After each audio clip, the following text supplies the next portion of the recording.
உங்களோட ranking and cut ஆஃப்க்கு ஏற்ற மாதிரி காலேஜஸ் அண்ட் டிபார்ட்மெண்ட்ஸும் கொடுங்க. ஏன்னா இது வந்து இருக்கலே ரொம்ப ரொம்ப முக்கியம். நீங்கள் வந்து கட் ஆஃப் வந்து கம்மியாக வச்சுக்கிட்டு கொடுக்குற காலேஜஸ் எல்லாம் ஹை ப்ரிஃபர்டு காலேஜஸாக நீங்கள் கொடுத்துட்டே வந்தீங்கன்னா, டாப் காலேஜஸாக கொடுத்துட்டே வந்தீங்க அப்படின்னா, உங்களுக்கு அந்த உங்கள் ரேங்கிங்க்கும் கட் ஆஃபுக்கும் செட் ஆகலை அப்படின்னா உங்களுக்கு நோ சீட் அலாட்டட் அப்படின்றது வந்துடும். நீங்கள் வந்து அதற்கடுத்ததாக வந்து அடுத்த ரவுண்டில் தான் பார்ட்டிசிபேட் பண்ணுற மாதிரி இருக்கும். ஸோ நீங்கள் தயவு செய்து இந்த தவறை மட்டும் செய்யாதீங்க. இதில் வந்து பார்த்திங்கன்னா உங்களுக்கு ஃபஸ்ட் ரவுண்ட் கேண்டிடேட்ஸ்க்கு வந்து நோ சீட் அலாட்டட் வந்துருச்சு அப்படின்னா செகண்ட் ரவுண்டுக்கான ஒரு வாய்ப்பு இருக்கும்.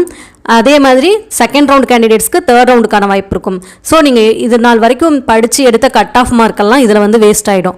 ஸோ அதனால் நீங்கள் என்ன பண்ணுங்கள் அப்படின்னா, உங்களோட ரேங்கிங் அண்ட் கட் ஆஃபுக்கு எந்த காலேஜஸ் அண்ட் டிபார்ட்மெண்ட்ஸ் இருக்குது அப்படிங்கிறத பார்த்துக்கிட்டு அதை வந்து நீங்கள் சாய்ஸ் ஃபில் பண்ணுங்கள்.